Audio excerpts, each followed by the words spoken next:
Bracketology, presented by Dave Campbell's Texas Football, breaking down the 2023 Texas High School Football Playoff brackets. I'm Greg Tepper. This is 3A Division II.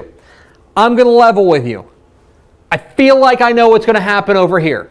Okay? We'll get to them in a moment, but history has shown us what is most likely over here. Okay? Over here? Let's get weird. A lot to get to in 3A Division II. We'll start with Region 1. And again, I'm not trying to bury, 15 other teams, but this is about Canadian. The number 2 team in the state has been absolutely spectacular. They've won this region, I think it's 8 of the last 9 years, and they are looking outstanding. Quarterback Kason Cavalier is in complete command of this offense. The defense has been fantastic. They have looked perfect, plain and simple, and there's no reason to think there's anything that can stand in their way.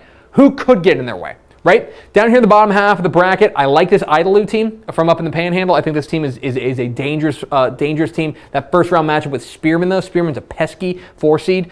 Up here, the top half of the bracket, Wall is interesting. That second round matchup, Wall and Childress or Abernathy. Either one of those games, either one of them would give them a real interesting run. And then up here, do you believe in the Golden Cranes? A team that won District 1. Remember, District 1 is a district where they play the double round robin. So how tested are they? That's a real question for Crane. But make no mistake, any conversation about Region 1 has to begin with Canadian.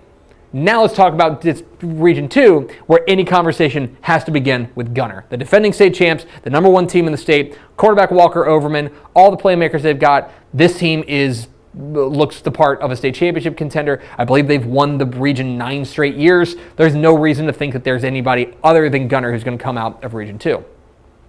Who else besides Gunter could come out of Region 2? Down here, the bottom half of the bracket, I don't necessarily see anybody that can challenge them until a team like Scurry-Rosser. Scurry-Rosser, a quietly undefeated team, and their defense will hold them in a lot of games. They are very interesting. A second round matchup with Henrietta or Comanche would be intriguing for them. Top half of the bracket, this Jacksboro team, also undefeated, also very dangerous. I like this Tigers team a lot. Holiday is interesting. Palmer and Leonard as an interesting first round matchup. So I look Jacksboro, Holiday, and then probably Scurry-Rosser are your 3 most likely competitors to Gunter. The only issue is that they wouldn't see them until Thanksgiving and then the week after Thanksgiving. So Gunter has got to be your favorite in Region 2. History shows us that's the case. On to Region 3.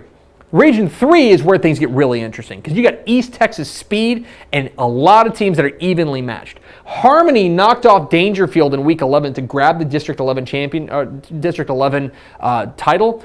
What happens when Harmony is actually a favorite? You remember last year they went into the playoffs with 15 losses. That's not true. I think it was 5. But anyway, they get in, then they get white hot in the playoffs. Now they start as the favorite, but their draw is very tough. This first round matchup, DeKalb and ARP, is really intriguing. Whoever wins that game is going to give Harmony some hell. That's a really tough matchup. I like this Newton team. I think very quietly doing their job down there in Southeast Texas. I don't know if a ton of people are talking about Newton, but they look very good. Troop has got plenty of playmakers like wide receiver Trey Davis. The top half of the bracket. This is a Hooks team that has been flying under the radar as well. A second round matchup with Dangerfield would be really intriguing. Up here at the top, West Rusk, new coach, same results. They have been outstanding. I think they've got an opportunity to make a run, but if they can get past a team like Anderson Shiro in the second round. So Region 3, we talked about kind of foregone conclusions over on Region 1, Region 2. Region 3, take your pick. There's a lot of really intriguing and very athletic teams in Region 3. On to Region 4. In Region 4, you've got this team that played for a state championship last year in Poth. No reason to think they can't make another run. That big physical offensive line is pushing. We know what they're about. They've kind of reinvented themselves a little bit. They throw more than they did last year, but they are dangerous, and that defense has been very good. East Bernard's team to keep an eye on as well. I like this Odom team as well from South Texas. And if they get Lexington in the second round matchup, that would be interesting. Top half of the bracket, this Rogers team is an intriguing team with champions of District 13. Keep an eye on them. And then Tidehaven. Tidehaven's a team that has been undefeated. Offense has been absolutely spectacular, but more importantly, their defense has started to match it. And that's the real question for David Lucio's bunch, is can the defense continue to play as well? If they do, they can win this region, plain and simple. This is a team that was on the doorstep last year. They feel like this is the year that they can push through. So when you take a look at 3A Division II as a whole, right?